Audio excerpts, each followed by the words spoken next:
Welcome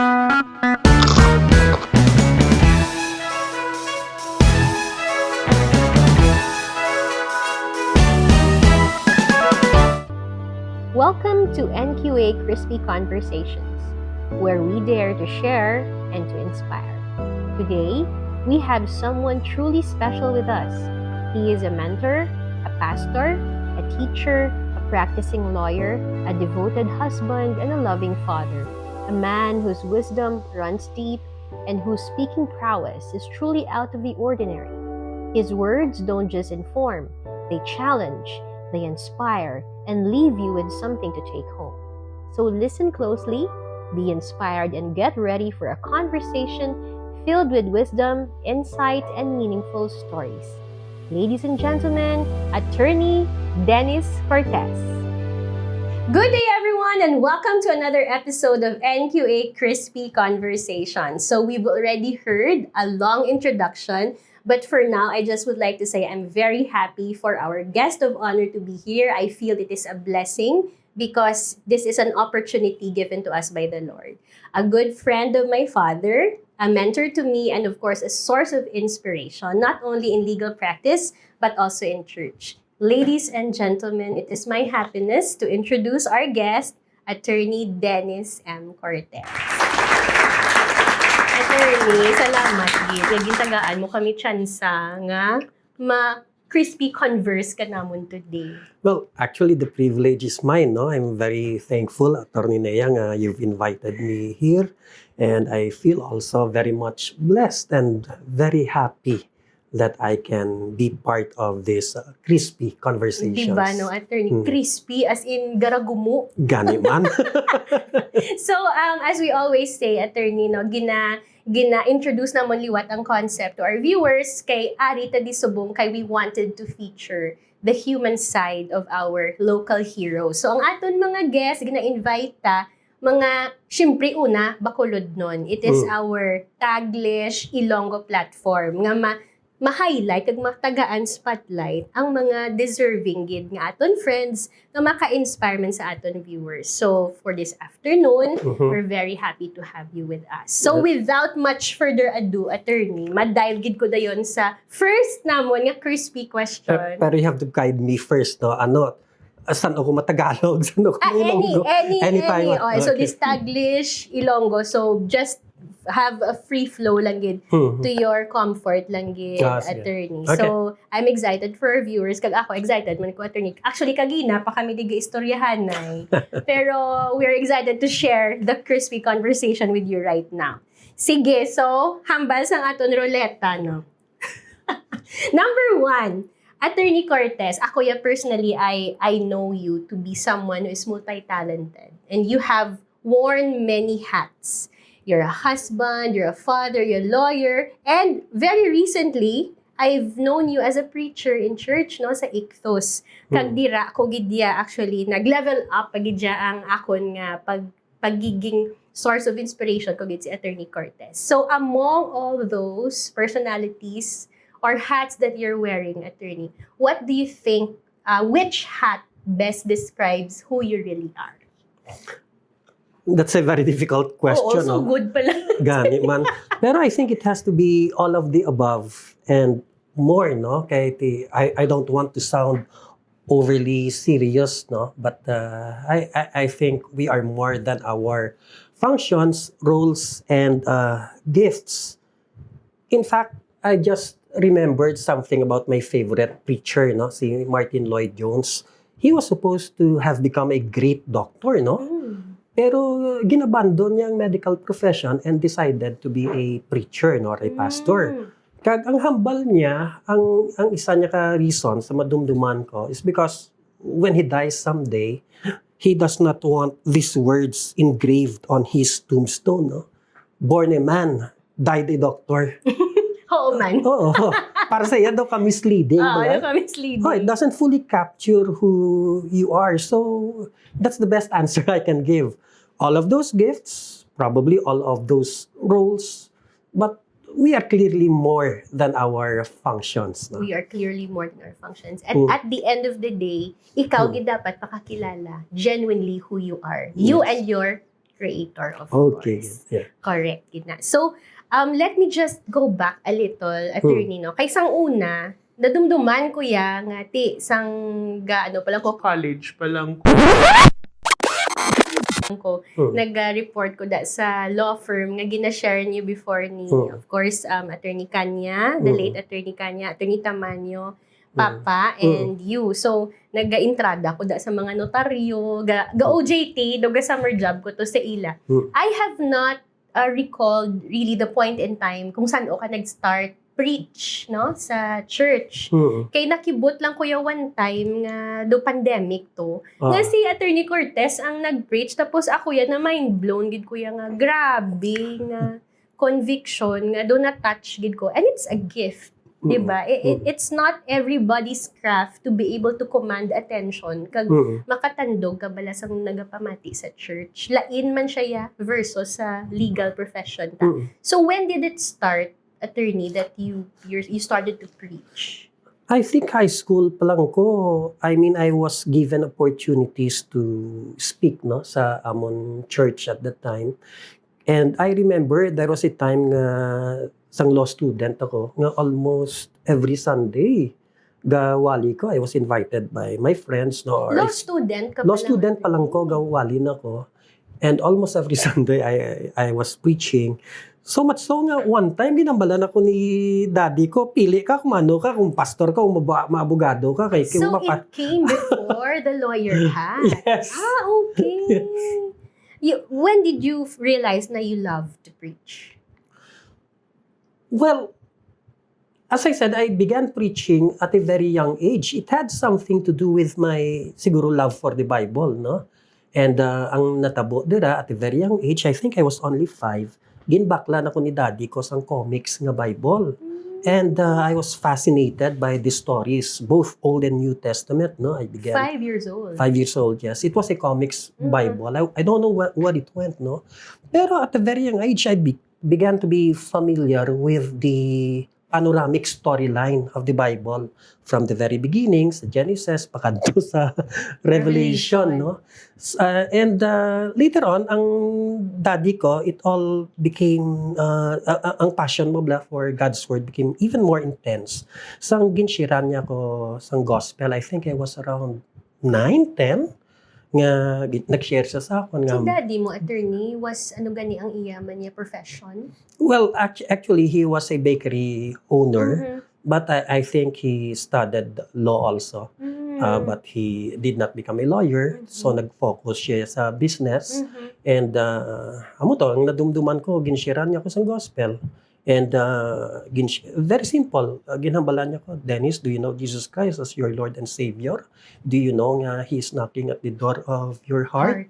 And if you will ask Him to come in and give your life, He will save you. He'll give you eternal life. And I did that. And suddenly the Bible, which I read before, became something even more, something to fall in love with even more. Katahong, no? And I think it is such a privilege to be evangelized by your own parents. Yes.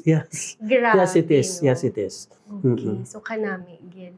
So that's why amo na to galing nakita, kuya, na post lawyering na to yan na preaching. And I believe Attorney Cortez is also handling small groups. How many times a week? Yes, at least twice, no? For now, twice.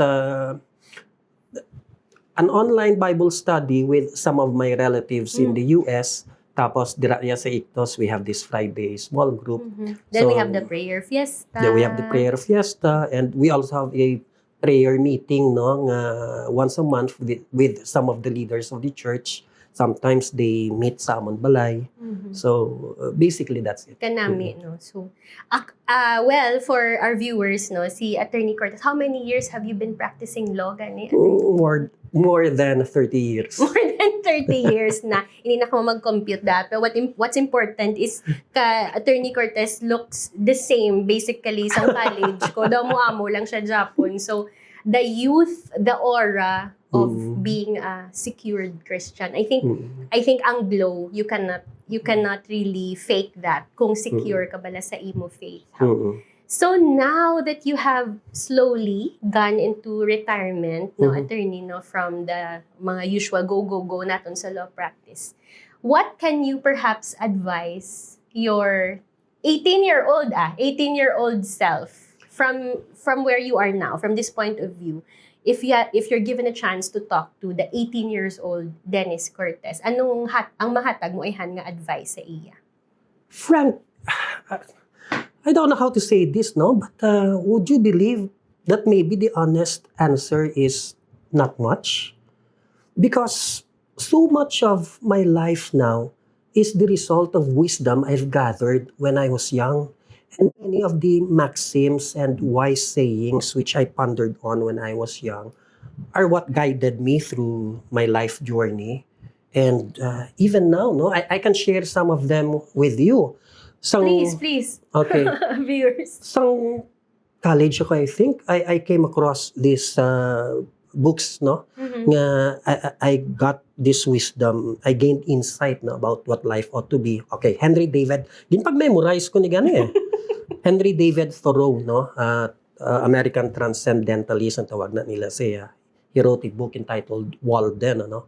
Hambal niya, why are we in such desperate haste to succeed and at such desperate enterprises? If a man does not keep pace with his companions, perhaps it is because he hears a different drummer. Let him step to the music which he hears, however measured and far away. Okay, that made a big Grabe. impression on me Memorize gid Japo na sa subok. when I was very young. And then there was another one, I think, madumduman ko pa na eh, first year college, I think, no? Thomas Merton, he was a Trappist monk, no? A writer on the spiritual life. These are not his exact words, no? I think these are my notes inspired by what I read of what he wrote, no? And the saying goes this way, no? Ang insight is this. All my life, I have tried to succeed and I have avoided. I have succeeded in avoiding it. Aliwaton ko ha. All my life, I have tried to succeed and I have succeeded in avoiding it. The result of that actually is that you don't feel so anxious bala about really having to strive or to achieve. You can just live your life as you are. No? You just allow life to happen. Well, not necessarily. Kaya may mga dreams and goals man kita. Work through man. But you work at you walk at your own pace. You have your own life journey. You don't have to compare yourself with the achievements of others. Just trust the Lord and His providence, and you just be faithful as a steward of your own gifts, your own opportunities, and the life He has given you. So you just live your life as God has given it. Be a good steward, be faithful. That's it. Whether the world considers you successful or not is not the point. I think amo gina siya, isa na siya dapat ka mga gems of wisdom nga tandaan tagid in this generation nga grabe ang stimuli all over. And then most of the kids would say, I am so overstimulated, kadamo sang ginapamatian, kadamo sang social media, in the business and the noise of life, no? This is very important. Nga may ara, kaya nga mga maxims, kag mga doctrine nga nag-guide gidya sa inyo. Yes, I've accumulated a number and I have them memorized actually. If you want me to share them, I can. Pero ba malawig-lawig na. Like what you said, no? I remember a certain poem na may isa ka line, no? It has something to do with the noise of the world. The noise. Pero in the case of that poet, he said, I train my ear to hear one voice, the voice of one who cares. Liwaton ko ha? I train, amidst the noise, amidst the din of the world, I train my ear to hear one voice, the voice of one who cares. Grabe, No. no? I really hope that, even the younger generation right now will have that particular attention and interest. Nga makakita man sang ilang nga mga full of wisdom nga mga maxims nga maka-guide man sa ila, especially sa though I think naga-noisier na gidaan sa buong ang world. So kanami, no, sang background mo, attorney, as a very early age, very aware ka na sa imo faith. And then you're a wide reader. I can see that, no? And then all of those wisdom and all of those experiences have actually guided you. So how did that particular position or particular exposure mo sa mga amo ni bilang attorney helped you when you practiced law before? Nga very active ka pa. Well, Was it like, a grounding thing, though grounded kaya despite the pressures? yes, ng law okay. practice? The foundation was always there, no? So whether you like it or not, because of your upbringing and because the Bible was so much a part of me, my faith unconsciously informed everything I did, no? Whether it was lawyering or something else, when I write songs, it comes out. It's there. It informs everything you do because it has become a part of you. You have assimilated it. It's already part of your bone and marrow. How do you say that? So yes, it guided my law practice even when I was not conscious of it. By means of my faith, I was, of course, I wasn't perfect, but I was at least able to avoid the greater dangers Actually, posed by greed, yes. especially greed. That's something. I think every lawyer undergoes those crossroads. Oo, Nga, oo. nga you will have to decide kung tindugan mo ang pagtuo mo or hindi. I think that's a common experience, not only for lawyers, but for all of us. Yes. So, kanami, gid, nga kung kabalo kaya sang imodalan, nga tadlong Right. na attorney. No? So, as you ventured through the law practice, I also know, attorney, that you're teaching in LaSalle. So, kamusta naman niya si Attorney Dennis as a teacher? It's enjoyable, Katie. Ang subject ng ginutudlo ko is legal philo mo. Now, in this kind of subject, you get to talk and to discuss and to teach not only, law, The but also, technicalities, but but the philosophy. yeah, and to relate it to philosophy and theology. I mean, I discuss the great books in my class, kagasadya, Katie. I mean, I can discuss Dostoevsky's Crime and Punishment and the Brothers Karamazov. I can discuss Sophocles' play on Antigone, the sister who, disobeyed the law of the king regarding not burying his brother. Pero Kamusta, attorney, ang kids right now, the students, are they still interested in classics like this? Like, well, so far, surprisingly, in fact, naka-amazed pa man sila. ako gaka-amaze nga they're very interested. I mean, I had one student, I mentioned Walden to Henry David Thoreau. I mentioned him in the class, and a student of mine gave me a brand new book. Wow. A brand new copy of that book. And another student of mine was told me he was very thankful that he discovered C.S. Lewis, no? Lewis. Because actually sa legal philo ko, I'm using as a supplemental textbook ang Mere Christianity ni C.S. Lewis. Kaya ang first part is about natural law. It's about the law of nature. Because, in the essence, you cannot really separate. Diba? I mean, attorney, kadamo, sangga claim na they don't believe, or I know, especially now. But you cannot really separate faith from law. Amo na Yes. akon nga paglantaw. Yes. It's the heart of it eh. It starts there. Oo. So kanami, man nga na-appreciate sang students. So, Yeah, that's very interesting. In fact, I remember sharing sa isa ka legal philosophy class, no. There was this legal philosopher na he took his life kasubo, no, kaya he committed suicide, no. Pero that was because he could not solve the fundamental dilemma of law, no? What makes law binding, no? And the more he thought about it, and he could not solve it, ang end result is life is meaningless. The usual end point of rejecting the Yes. transcendent, yes. that life is ultimately meaningless. So ang when you deny the transcendent, Yes. you end up with nihilism. Yes. No? Correct, Okay. correct. So well, speaking of very sensitive topics like that, bala, attorney, no, na you mentioned suicide, and it goes to minor, mga lesser benign terms like anxiety, depression. So duga ka kita ako na even also in my law practice, attorney, no, nga sa mga clients is do kauso na subong or do ka hapos na sila mag-claim na I'm depressed, I'm anxious, muna. So, basically, clients go to us during consultation. Kung paminsaron mo, though they're talking to a psychologist or though na balang sa tudto lang, they want you to listen to them.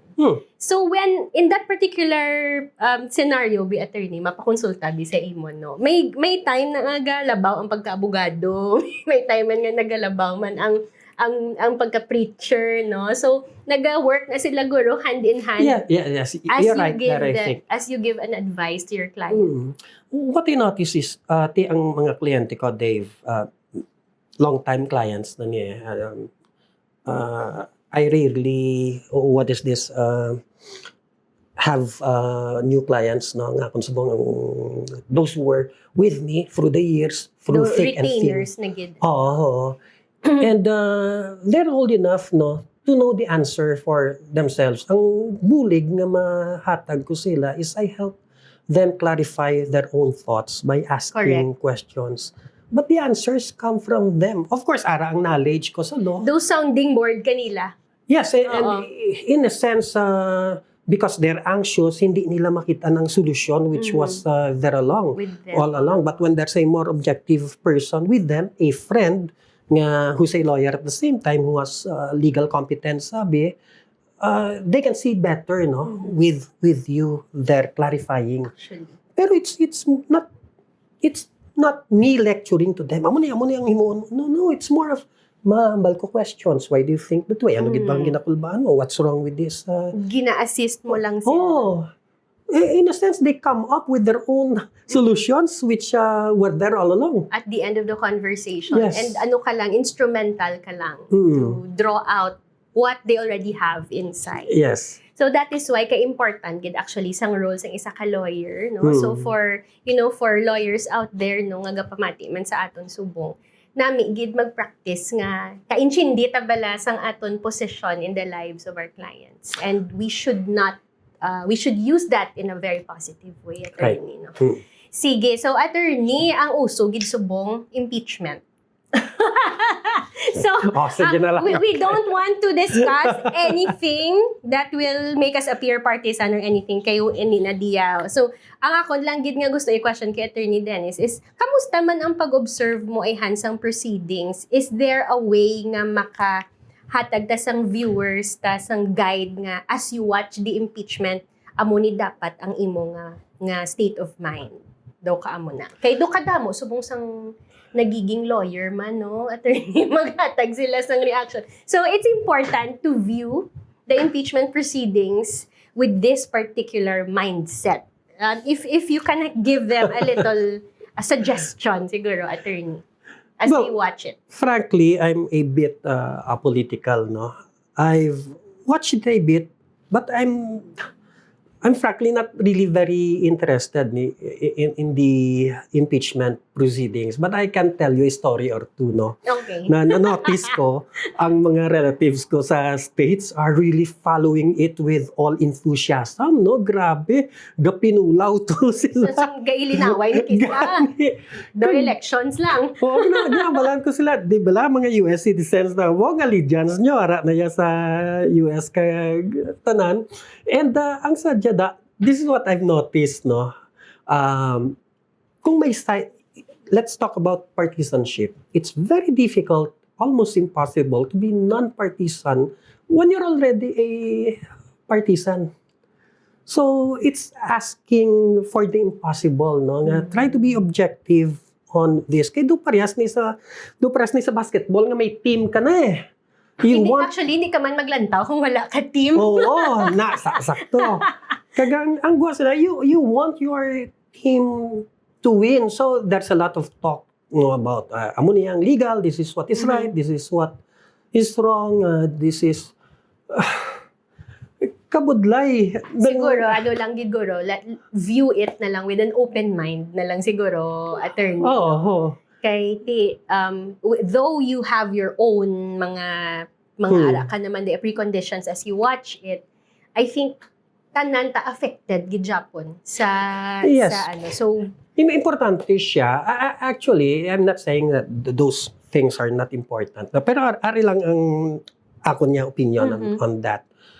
Whatever your opinion might be, I think butangan lang yutay limitasyon ang pag-comment sa comment section. Correct. Responsible Oo. commenting. Oo. Is there such a term? So ano lang, Moderate lang. diplomatic, moderate, kagula na lang mga, mga tira-tira bala sa mga, sometimes hindi na bala nami pamatian. Kaya especially mga tao that they're also just doing their jobs. Ma-chef na ko, attorney. Hindi, git ko ako. Sige. So, what made you decide to slowly retire? I don't really think it. Okay, of course, you have to make a concrete decision. But it was always, let us say, the bent of my soul. No, let's talk about the maxims which I mentioned a while ago. Kay ining mga maxims na the wisdom I've gained through the years, they really have guided my life. No, taken man isla sa Bible and at the same time sa ibang libro nga nabasa ko. So I have this life goal, no? To live a simple life, to love a small place and a few precious things, and to follow the little way. Now, in ang little way, it has, that's an idea I got from a book by a certain Rod Dreher, no, who wrote the Benedictine way, no, the monastic ng okay, Benedict. Okay. Then, may life verse ako. Ang life verse ko goes this way. Make it your ambition to lead a quiet life, to mind your own business, and to work with your own hands. So that your daily life may win the respect of outsiders, and so that you will not be dependent on anyone. No? So a quiet, simple, productive life. Just be happy under your little patch under the sun. Yeah. Kung si Voltaire pa sa Candide, no, I think that's cultivate your own garden. Cultivate your own garden. Which was an insight nga gin-reiterate sa isa ko pagit ka favorite author, no? Si Wendell Berry. Nga, okay, let me just go on with the maxims. So I have the life verse. And then I have around 7 maxims which more or less cover everything. I got them memorized para hindi ka na bala magpalibog kung diin mo siya la kwaon. When life throws something at you, mayari ka 7 maxims. May protocols ka na nga sundon. May protocols ka na. Okay, so number 1, do not seek something from Jeremiah. Do not seek great things for yourself. Okay. Number 2, something from Thomas A. Kempis, The Imitation of Christ. Hambal niya, love to be unknown and esteemed as nothing. Number 3, something from a 17th century British preacher. I think his name was Thomas Brooks. Be good in secret. And then number 4, from a Buddhist economics book by Schumacher entitled Small is Beautiful. That's the 4th maxim. Small is beautiful. Pero na-impress gid ko sa explanation. In all areas of life, generally speaking, bigness is always a disease. Actually. Bigness is a disease. Therefore, ang logic niya gani what kind of syllogism is this? In every area of life, other area of life, bigness is a disease. That's not conclude siya. Therefore, small is beautiful.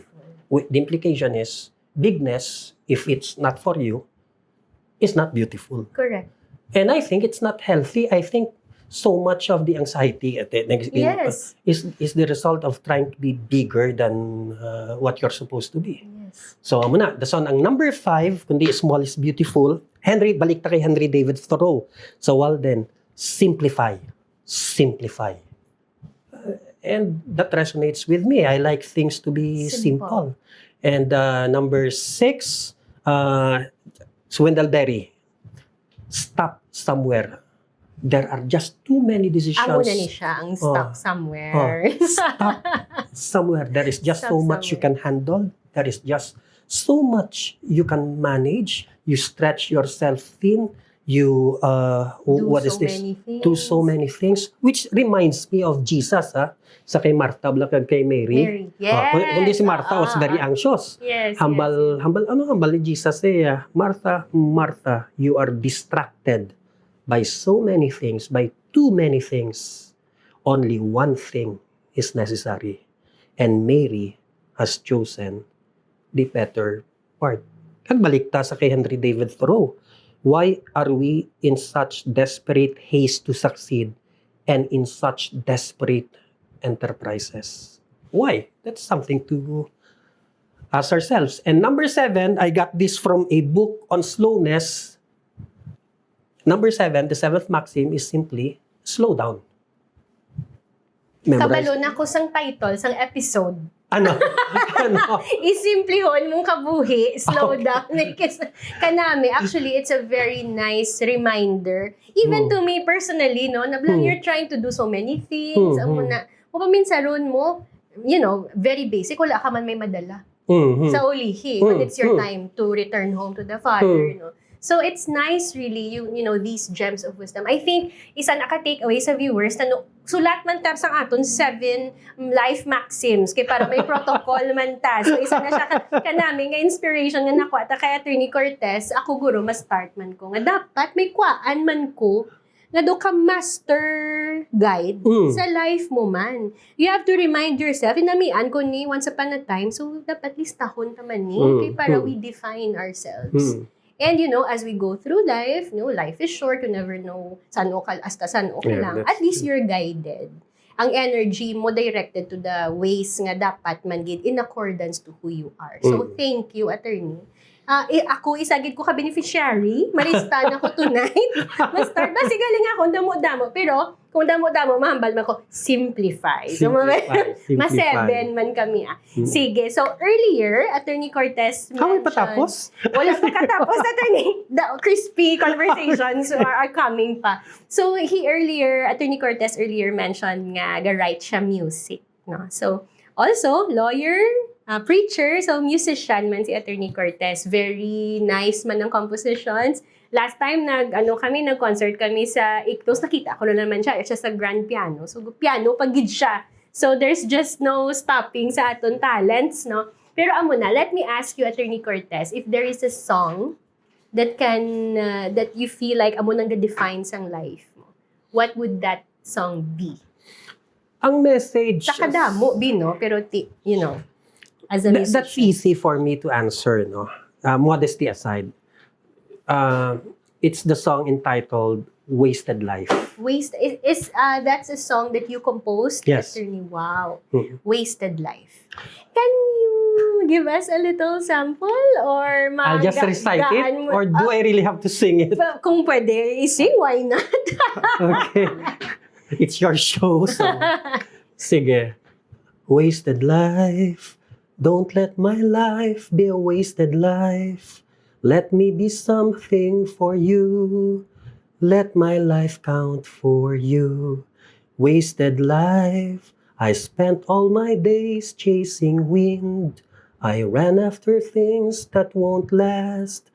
I need my perspective changed. I've got one life to live, just one life to give. I can live for myself, or I can live for Him. And after the years, when I look back on my life, can I say it was worth it, living my life? Wow! Grabe! Thank you, Attorney. I hope pwede ko nakapangayo copy. Igan kita link sa YouTube. Kanami. So, it's a nice reflection na at any given moment, you really could be living a wasted life. So, kanami siya nga checkpoint every once in a while. You ask yourself that. Yan. So, kanami, gid, Attorney. So, sige, Attorney, hindi na siya karoon crispy conversation kung wala ta topic about love. Okay. Sige, Attorney, what is the best advice nga mahatag mo, Guro, Attorney? Sa na lang, sa law students na lang. Kaya ginpamangkot ko man si... Love, pwede man kung gusto mo. Pero sige lang, law students. So. Or general, Guro, sa tanan nga viewers. The general advice. As a law student? Or sa marriage sa to. tanan na lang, sa mga viewers general advice about Okay. love. About love. About love. And marriage, sabi, no? Pwede man, hasta okay. marriage. Love and marriage.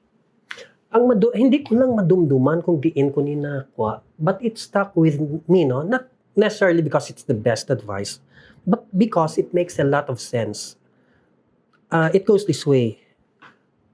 Make a decision, and then make it right. Nga ang point that, okay, if you make a decision, it can always go wrong if you mess it up. But even if the decision is unsatisfactory in the first place, you can always make it right and it can get better as you work through your marriage. Tapos, the fact na limited as we are, we don't know really what is the right decision. You pray, you follow your heart, and all that. But ultimately, at the end of the day, you have to make a decision. But that's just the beginning. You can still make it work, or it can go wrong, no, if you don't work at it. So, amo nang isang advice which stuck with me, no? Make a decision, then make it right. Of course, under God, no? With God's Make a help. decision and make it right. Mm-mm. And the other one, I'm added late, no? Wala lang masyado details. I was getting worried, actually, at the time. Pero this gave me a little comfort, no? Adam and Eve, Mhm. Genesis. Adam felt lonely. God saw that. God cared. And what happened is, Adam slept. And when he woke up, lo and behold, he had a wife. So, ang lesson to nga nakuha ko, Dennis, relax. Relax lang. Go to sleep. One day, you'll awake, you have a wife. And God lo is and so behold. faithful. From your own rib. Kanami, no? So, when God says it's time, Right. it will happen when you're ready. Right. So, kanami. Gid. So, Attorney Dennis, earlier, nag-mention kadi nga, kanami, mani nga talk show or aton nga mga conversations, kay you could go back at it in the future. So, sige. So, Attorney Dennis, if you look back to this conversation perhaps 10 years from now, basi pwede mo ma-address imo self. Fast forward. Okay. This is to you, Attorney Dennis, talking to yourself 10 years from now. Mag-replay ka ni Be. Kamusta ka na, Attorney Dennis? 10 years from now. Okay, my older self to my old self. Yes. Tay, kita mo, wala mo gid na pungga ng pagputi pagid sa buhok mo. Why na yan ka? So, gray hair is a blessing. Okay. Especially during these times nga, Yeah. pabata ang mga andun na, gulpi lang, cardiac, amo na bala, no? So, for me, gray hair is a blessing. Yeah. So, amo na siyang ihambal mo sa... wala mo gid ko na punggan ang pagputi sang buhok mo. Which means, because this is still the stage nga gina-accept mo pa bala nga you're no longer young, reklamo na lawas mo, ang memory mo medyo Ma-feel mo na gid siya. Ma-feel mo na gid na. I mean, when you were younger, you did not expect nga it will be this way. nga nahadlo ka na magsaka sa hagdanan nga tamaan ka steep or ka taas. Correct. Nagabatyag ka na arthritis sa imo tuhod and things like that, and wake up ka very very early, alas Amo na 4. tuod nung hambal nila, no? Oo. And harap lang ko sa stage ka, I'm learning to accept transitioning. it. Oo. And ang isa nga ginahimo ko gid disiplina ko gid ang self ko nga hindi gid ko magpalugom. Bisan ano matabo kay because the Bible says gray hair is a sign of wisdom. Kuno. So, sa akin lang niya, to those who are dyeing their hair, this is just for me. Kanami, gid. This is what we call, diba, salt and pepper hair. Diba? Sign of wisdom and definitely a blessing that you are able to reach a point in life na magka-gray hair ka. Yan. And so on and so forth. Sige, Attorney. So what makes life crispy in your definition? We are nearing na yan sa mga last questions. Okay, na, attorney. Serious but simple answer. At the end of the day, it has to be, the answer to that has to be relationships. Of course, relationship mo sa Ginoo, relationship with your spouse, relationship with your children, your family, your church family, your friends. Kagbasi mo mangkot ka, nga because relationships ultimately is about love. And at the end of the day, the greatest is love. Kasubo ginaya nga biblical ginaya. Oo. Ginaya sa Bible. And the greatest of these is love. So, hindi ko na gusto dugangan daw. That's the summary of it, gidya, no? So, sige, attorney, at the end of it all, how do you wish to be remembered? In all the hats that we're wearing every day, you know, when our time comes, how do you wish to be remembered? Medyo lawig-lawig na yung answer No problem, ko. attorney. There's a verse in Ecclesiastes which I don't know why, it really resonates with me, no? Hambal dira, there was a poor man who lived in a small city with few inhabitants. Abot kong nabasa mo na. Then, there came this powerful king who laid siege to the city. And this poor man delivered the city by means of his wisdom. So, nag-end ang ina nga story with these words, kapoinant nga words, no? And no one remembered this poor man. And somehow, hindi ko ka-explain na namian, gid ko na iya. Nga, in a sense, it does not matter whether I am remembered or not. That's one perspective. But of course, the other perspective is we are responsible for leaving a legacy. Kaya it will shape the lives of those who come after us. Ang aragid niya sa heart ko siguro is I want to be remembered as having lived a life na naging blessing ko sa iban. So, lang song, Lord, make me a blessing, that I've been a blessing to my wife, my daughter, my family, and all those lives whom I have touched. No, it doesn't really have to be very wide. Good. A few lives, just like Jesus, no? He touched a lot of lives pero nag-focus siya sa 12 abe. So that's it. I want to be remembered as a person who was a blessing. Kanami. Amo man gid nang gamatter lang gid, no? Ang effect mo bala sa mga tao sa naginhatag, nagintagaan ka chances ang Ginoo nga makahalubilo. So mas nami man ang effect mo sa ila. Yeah.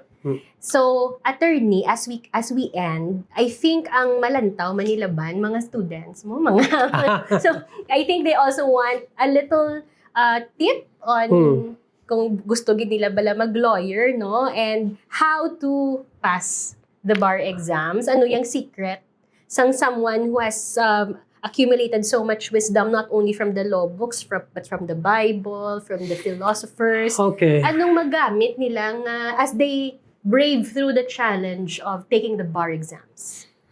Okay, ini mas longer ning perspective, no. Of course, law students ang gina-address din, no. But at the same time, I'm speaking from the vantage point of a long-time lawyer, no. Okay, number one, I have to say that the law is not everything. Okay? Ang problema, just ang many law, we have to be honest with this, no? Is how to strike the balance, especially when you're very successful. Correct. You can become very obsessed with the profession, so you have to take yourself in hand and restrain yourself and remind yourself that the law is not everything. But at the same time, if this is your calling as a matter of stewardship, you have to do it with all your might. Again, biblical na, ha? Whatever your hand finds to do it with your might. I remember when I was in law school, no, ang pinakabudlayan ko gid nga mga subjects ang iniblang mga taxation, commercial law, insurance, mga muna. I remember literally gahibi ko. nagabasa ko sang Guys, you are not alone. gabasa ko insurance, di ko maintindihan. Nagabasa ko, di ko kaintindi. Dason, nadumduman ko, sa taxation naman, ang teacher ko, I'm going to mention his name. He was a great teacher, no? There was a man, a lawyer from the BIR, no? Havilona. I really enjoyed it. Hambal niya sa amon, sa klase. Here is the National Internal Revenue Code. This is the work of the devil. Dumduman ko na. Amo ginang pag-introduce ng NIRC. The work of the devil. The work of the devil. Of course, we all agree with him, no? He's very truthful, but no. But anyway, nag-hibi ko. Pero, I just read it through the tears, no? And not to boast, I got 1.0 in taxation. Wow. I got 1.0 in insurance. Wow. All the while, I thought, Ang weakest mo, no? Abi mo. Oo. Sa mo pa nagaling highest mo nga usually because sa I bar. nodded through it. Because And, you gave double effort. Yeah, I did what I had to do. Whatever your hand finds to do, Do it with all your do might. it with all your might. Kanami. Sige. Attorney Dennis, it has been a big pleasure, especially for me. One takeaway lang. If kalawig sang atong istoryahanay, if you only want one takeaway for the viewers, isa lang madumduman, gid nila, hindi nila malipatan sa amon nga conversation, what would that be? Isa lang. Perhaps in the background sang where life is now, ang aton kabuhi dan subong do hindi man gid mahapos. So to our viewers, let's have one takeaway from Attorney Cortez. Siguro attorney, gaan mo kami sang favorite mo na lang sa 1 out of 7 mo. Mga maximum. They work in unison. They work in Hindi unison. na madulaan lang na isa ka pyesa, guba ang salakyan. Ang harmony. Ang harmony. Okay, but this might sound like a cliche, no? But it's the foundational ni sa tanan. Even if I don't articulate it expressly, live life for the glory of God. Amen to that. That's atong wasted life ko nga kanta, and everything I've been saying being a blessing, the greatest is love, is because ining life naton, it's a gift. We do not own it. We are responsible to someone for it. We do not live for ourselves. As the song says, let my life count for you. So that has to be the takeaway of everything. Live life to the glory of God. Katahom. So, mga viewers our big takeaway is live life for the glory of God. So, ladies and gentlemen, once again, Attorney Dennis Cortez, thank you very much for joining us. So, as we end, mayari kami gamay na token. Kay Attorney Cortez, another book. Okay. So, I hope nga maka-enrich pagid ni siya sa imo nga panglakaton sa aton kabuhi, which will eventually lead you to be more blessing ka na subong, pero mas maka-enrich pagid sa pagiging blessing mo, Attorney Dennis. So it has been a privilege and honor. Thank you very much for joining us and enriching our show. And to God be the glory. To God be the glory. Thank you very you. much. Thank you very Thank much, you so Attorney. much. So everyone, thank you very much for your time, and see you again in our next episode at NQA Crispy Conversations. Bye! Bye.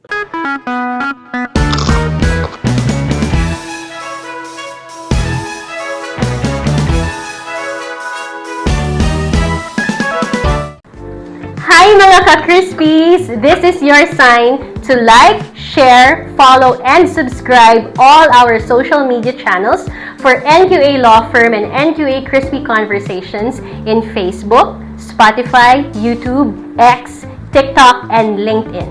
See you there!